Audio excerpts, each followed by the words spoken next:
नमस्कार, स्वागत है आपका एबीपी गंगा पर। आप देख रहे हैं प्रदेश एट 360। आपके साथ मैं हूं लवी गुंबर। आइए खबरों के सफर का आगाज करेंगे और बुलेटिन की शुरुआत बात करेंगे सबसे पहले सीएम योगी के बजट की। तो उत्तर प्रदेश का बजट पेश होने में अब कुछ वक्त बाकी है।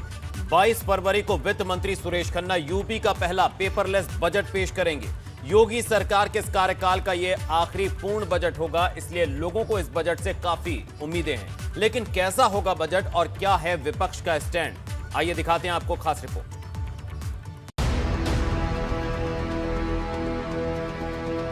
घड़ी में अब चंद घंटे बचे हैं जब देश के सबसे बड़े सूबे का बजट पेश होगा। यूपी के वित्त मंत्री सुरेश खन्ना ने बजट की पूरी तैयारी कर ली है। अब बस इंतजार है तो उस घड़ी का जब यूपी का बजट पेश होगा। इस बार पूरे देश की निगाहें उत्तर प्रदेश पे टिकी हुई है, क्योंकि आम बजट की तरह ही यूपी में भी बजट पूरी तरह से पेपरलेस होगा। वित्त मंत्री निर्मला सीतारमण की तरह ही यूपी के वित्त मंत्री सुरेश खन्ना टैबलेट लेकर सदन पहुंचेंगे। पेपरलेस बजट को लेकर एक खास स्क्रीन सदन में लगी होगी, जिस पर देखकर वित्त मंत्री सुरेश खन्ना अपना बजट पढ़ेंगे। वहीं सभी विधायक बजट पढ़ सके, इसके लिए पहले से ही उनके टैबलेट में बजट अपलोड कर दिया जाएगा। और जो सदस्य टैबलेट में बजट नहीं देखना चाहते, उनके लिए सदन और लॉबी में एक बड़ी स्क्रीन लगाई जाएगी। इस बार बजट के लिए यूपी सरकार ने उत्तर प्रदेश को बजट नाम से एक मोबाइल ऐप भी बनाया है, जिस पर कोई भी आसानी से बजट देख सकेगा। इस बार यूपी का बजट पहले के मुकाबले काफी बड़ा होगा। जानकारी के मुताबिक इस बार बजट 5.5 लाख करोड़ से ज्यादा का हो सकता है, क्योंकि ये बजट योगी सरकार के कार्यकाल का अंतिम पूर्ण बजट है। इसीलिए इसमें हर वर्ग का ध्यान रखा जाएगा। इस बार बजट में एक्सप्रेसवे को अच्छी खासी रकम दी जा सकती है।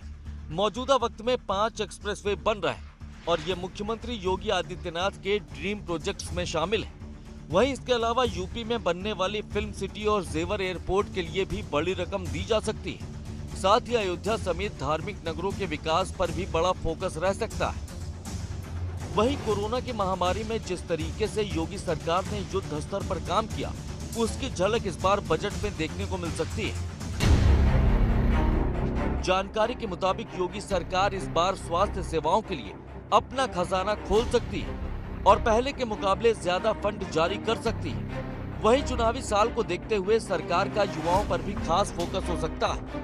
हाल ही में सीएम योगी ने 50,000 रोजगार देने का ऐलान किया है। अब युवाओं को रोजगार देने के लिए बड़े बजट का ऐलान भी मंच से किया जा सकता है। वहीं देश के अन्नदाता पर इस बजट में खास फोकस होगा। ड्रिप इरिगेशन से लेकर किसानों को मिलने वाले ऋण पर भी बड़ा ऐलान हो सकता है। साथ ही इस बार बजट में 1 करोड़ श्रमिकों के लिए दुर्घटना बीमा, स्वास्थ्य सहायता योजना की घोषणा भी की जा सकती है।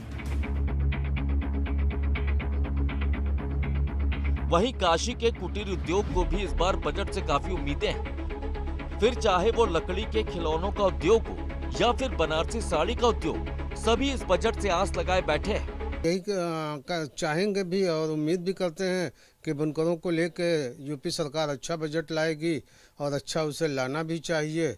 इसलिए कि सिल्क मामले में आप देखेंगे तो कर्नाटका गवर्नमेंट हमेशा अपने रीलर्स को सेव करती है, अपना उसकी मदद करती है। तो उसी तरीके से यहाँ पे बहुत बड़ा जो तबका है बुनकरों का, वो सिल्क या इस तरह के धागों के इस्तेमाल में लगा रहता है। तो उसमें इनको किसी भी सूरत से राहत देनी चाहिए। अगर राहत नहीं देंगे तो बुनकरों के हालात और भी ख़राब होंगे। जो हमारा वो सरकार का बजट आ रहा है उत्तर प्रदेश सरकार का, उसमें हम लोग का यही एक सोचना है कि हम लोग के लिए भी कुछ इस बजट में आवे, जिससे कि हम लोग को कारीगरों को और ऊंचाई पैदा हो और हम लोग थोड़ा ज़मीन सरकार हम लोग को दे, जहाँ से उन लोग उद्योग लगा सके और बिजली और सोलर की थोड़ा व्यवस्था कर दे कि हम लोग उसमें थोड़ा सा रियायत दे हम लोग को, जिससे कि हम लोग उसमें और सामान को जो थोड़ा सस्ते में बेच करके। और गौरतलब है कि बजट से पहले हर उद्योग की उम्मीद होती है कि इस बार उसके लिए कुछ खास होगा। यूपी सरकार का बजट आने वाला है और बनारस का कुटीर उद्योग इस बजट से उम्मीद ज़्यादा है। चाहे वो बुनकर हो या लकड़ी के खिलौने के कारीगर हो, सभी को ये उम्मीद है कि आने वाला बजट इन्हें न सिर्फ राहत देगा बल्कि इनके उद्योग को नई ऊंचाइयां भी प्रदान करेगा। काशी के व्यापारियों की उम्मीदें कितना पूरा होती हैं ये तो बजट के बाद ही पता चलेगा, पर विपक्ष बजट पेश होने से पहले ही इसके फेल होने की भविष्यवाणी करने लगा। जनता से जुड़ी तमाम चीजें किताब में होती है, लेकिन वो जमीन पर नहीं उतर पाता है। जो उन्होंने 17 को बजट पेश किया उसे बढ़ा करके 18 का पेश किया, उससे बढ़ा करके 19 का पेश किया, उससे बढ़ा करके 20 का पेश किया, उससे बढ़ा करके 21 का पेश करने जा रही है। लेकिन जमीन पर कुछ दिखाई दे नहीं रहा कि जो बजट पास हुआ पूरा कानून पूरा भी 3 पास हुए, वो पैसा गया कहाँ? इनका हर बजट चुनावी बजट रहा है। जो इन्होंने संकल्प पत्र जारी किया था उसमें से आधा भी इन्होंने आज तक पूरा नहीं किया। भाजपा कुछ सच भी बोल रही है, न कभी ऐसा बजट आया है न कभी ऐसी सरकार आई है। जिस तरह से भारतीय जनता पार्टी चुनाव जीतने के पहले संकल्प पत्र जारी की, उसके एक भी वादे नहीं पूरे हुए। आज प्रदेश में महंगाई चरम पर है, प्रदेश में बेरोजगारी चरम पर है, विकास दर शून्य हो गई है, किसानों की आय दुगनी करने की बात की थी वो आधे से कम हो गई। तो मुझे लगता है इस बजट में सरकार सिर्फ एक काम करेगी, जनता से फिर एक बार झूठे वादे करेगी, जनता के सामने लोक लुभावने लिखित दस्तावेज सामने रखेगी बजट के रूप में। विरोध करना विपक्ष का काम है, पर यह चुनावी साल का बजट है। इसमें किए गए एक एक ऐलान का असर 2022 के विधानसभा चुनाव पर भी होगा और ये बात विपक्ष अच्छी तरह से जानता है। यही वजह है कि वो बजट से पहले पूरा माहौल तैयार कर रहा है। पर इस बजट से इतर योगी सरकार की पूरी तैयारी है कि इस बार का बजट ऐतिहासिक हो। अब ये बजट कितना ऐतिहासिक होगा ये कुछ घंटों के बाद पता ही चल जाएगा। लखनऊ से अनुभव शुक्ला और वाराणसी से नीतीश पांडे के साथ bureau report ABP Ganga. Uttar Pradesh के मुख्यमंत्री योगी आदित्यनाथ आज केरल पहुंचे, जहां उन्होंने विजय यात्रा की शुरुआत करते हुए केरल सरकार पर जमकर हमला किया। सीएम अपने संबोधन में सीएम ने कहा कि केरल में कोई भी सुरक्षित नहीं है, भाजपा अगर सत्ता में आएगी तो सभी को सुरक्षा की गारंटी दी जाएगी। यही नहीं, सीएम केरल की सरकार को भ्रष्टाचारी भी कहा। सीएम योगी ने लव जिहाद को लेकर सबरीमाला मंदिर तक के मामले को लेकर केरल की वामपंथी सरकार पर जमकर हमला बोला।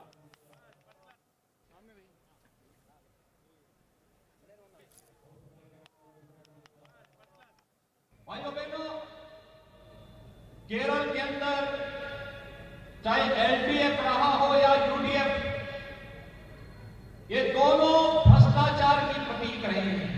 यानी आवास भी नहीं देगी गरीबों को, गरीबों का शौचालय भी नहीं बनाएगी, आयुष्मान भारत का लाभ भी गरीबों को नहीं उपलब्ध होगा। और अगर कोई योजना केंद्र सरकार के द्वारा, मोदी जी के द्वारा प्रत्येक नागरिक के लिए उपलब्ध कराई जाती है, तो इस योजना में भी मोदी जी और केंद्र सरकार का नाम कटवाने का प्रयास होता है। पैसा तो देते हैं, लेकिन योजनाओं के नाम साथ प्रधानमंत्री जी और केंद्र सरकार का नाम जोड़ने में संकोच होता है। मित्रों, लव जिहाद के बारे में यहां की न्यायालय ने 2009 में इस बात को स्पष्ट किया था कि लव जिहाद केरल जैसे स्टेट को इस्लामिक स्टेट बनाने की साजिश का हिस्सा है।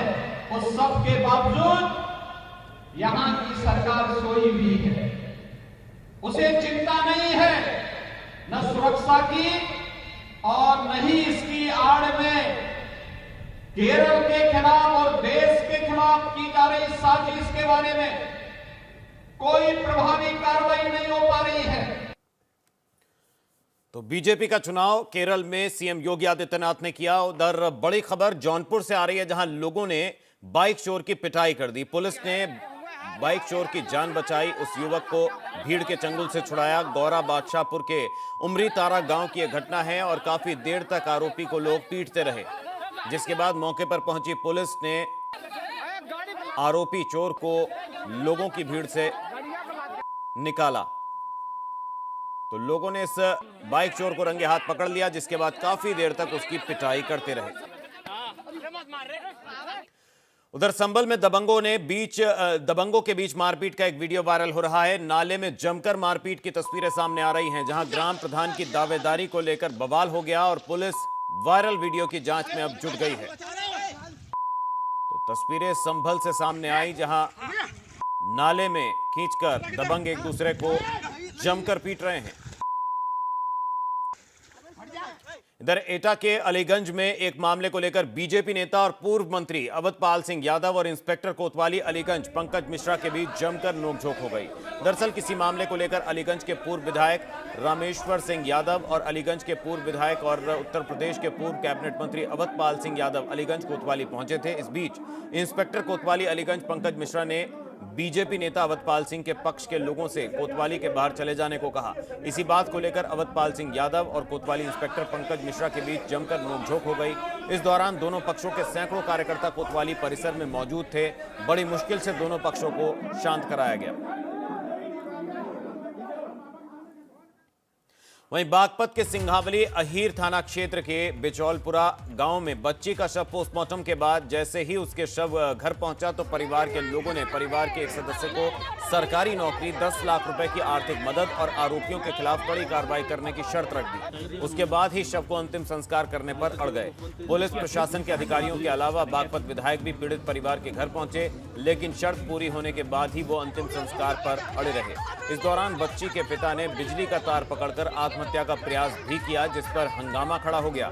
घंटों की जद्दोजहद के बाद प्रशासन ने 2 लाख रुपए की आर्थिक मदद की घोषणा की और उन्हें समझा बुझाकर शांत कराया।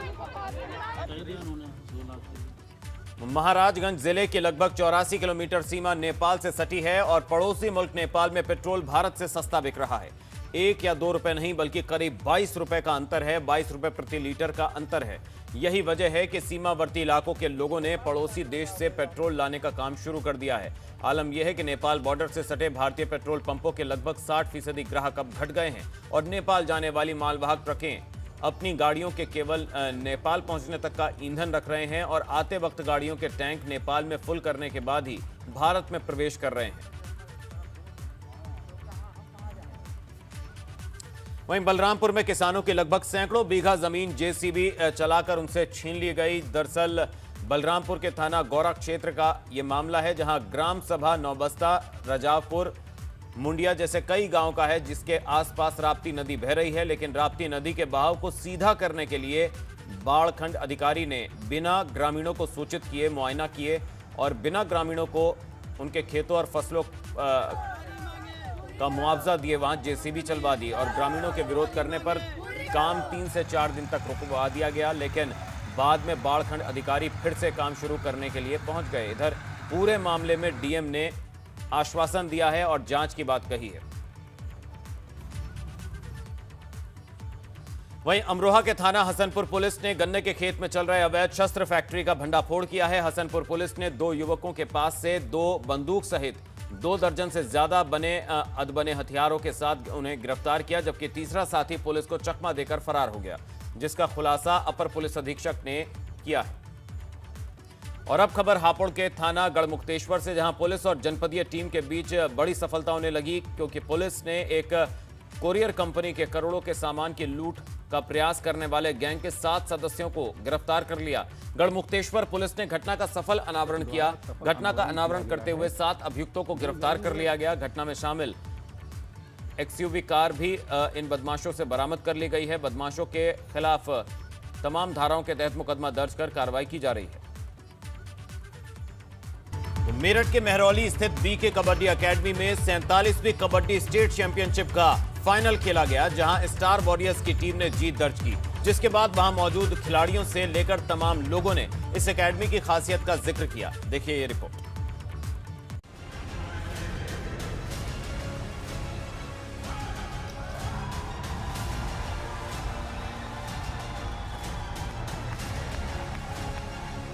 आमने सामने एक दूसरे को ललकारते ये कबड्डी के वो योद्धा हैं जिन्होंने एक दूसरे के घर में घुसकर अपने विरोधियों को खूब छकाया, लेकिन जब विरोधी की पकड़ में जकड़ गए तो फिर छूटने के लिए छटपटाते रहे, फिर भी नहीं छूटे। यहाँ जीत उसी की जो चीते सी फुर्ती और बाज की नज़र रखे। ये मेरठ के मेहरौली स्थित बीके कबड्डी एकेडमी का नज़ारा है, जहाँ 47वीं स्टेट सीनियर कबड्डी चैंपियनशिप का सेमीफाइनल और फाइनल मुकाबला खेला गया।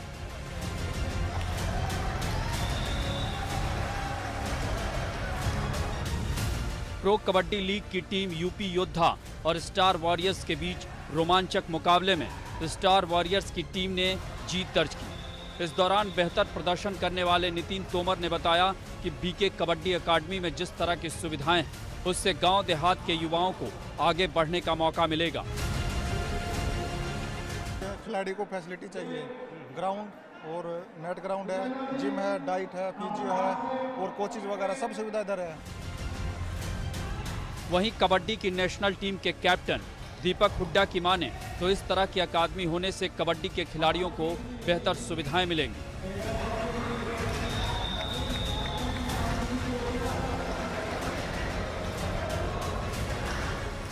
सुविधाएं बच्चों को दे रहे हैं, तो हमारे आने वाले यूथ के लिए बहुत अच्छी पहल है ये। उनके लिए बहुत अच्छा मौका है, यहाँ आगे वो कबड्डी सीख सकते हैं, अपनी लाइफ को ठीक कर सकते हैं। इस दौरान मौजूद शूटर दादी चंद्रो देवी ने कहा कि ऐसी अकादमी से गांव के बच्चों को अच्छा खिलाड़ी बनने का मौका मिलेगा। कबड्डी के लिए बेटा हिम्मत रखो, मौका मिलेगा, देंगे माँ बापू, वो मौका मिलेगा और अच्छा काम करेंगे। वहीं कबड्डी अकादमी के चेयरमैन देवंत सिंह ने इस अकादमी के अंतर्राष्ट्रीय स्तर की सुविधाओं, जिनमें gym, running track, mats, practice के लिए मिट्टी और रेत के अखाड़े से लेकर यहां कुशल प्रशिक्षकों तक की खासियत का जिक्र किया। क्रिकेट की अगर टक्कर पे आओगा तो हमारा कबड्डी आएगा। मेरे क्षेत्र में, मेरे डिस्ट्रिक्ट में इतना उत्साह है कि मैं शब्दों में बयान नहीं कर सकता। जबकि यूपी योद्धा के सीईओ विनोद कुमार बिष्ट ने कहा कि मजबूत नींव से राज्य में खेल के विकास को मजबूती मिलती। एक प्रो कबड्डी के लेवल, एक इंटरनेशनल लेवल पे जो कबड्डी के लड़कों को, जो प्लेयर्स को जो इनपुट मिलते हैं, चाहे वो एक अच्छा कोच हो, एक अच्छी एकेडमी हो, तो वो सब एक ग्रास रूट लेवल पे कैसे मिले, तो इसलिए हमने ये एकेडमी शुरू की थी। एक समय था जब खेल खेल में कबड्डी का खेल खेला जाता था, लेकिन अब तो कबड्डी की चैंपियनशिप होती है और इसके चैंपियन देश ही नहीं पूरी दुनिया में अपनी चमक बिखेर रहे हैं। तो फिर देर किस बात की? जिन युवाओं को कबड्डी पसंद वो ताल ठोककर मैदान में उतर जाएं। मेरठ से एबीपी गंगा के लिए सुधीर चौहान की रिपोर्ट।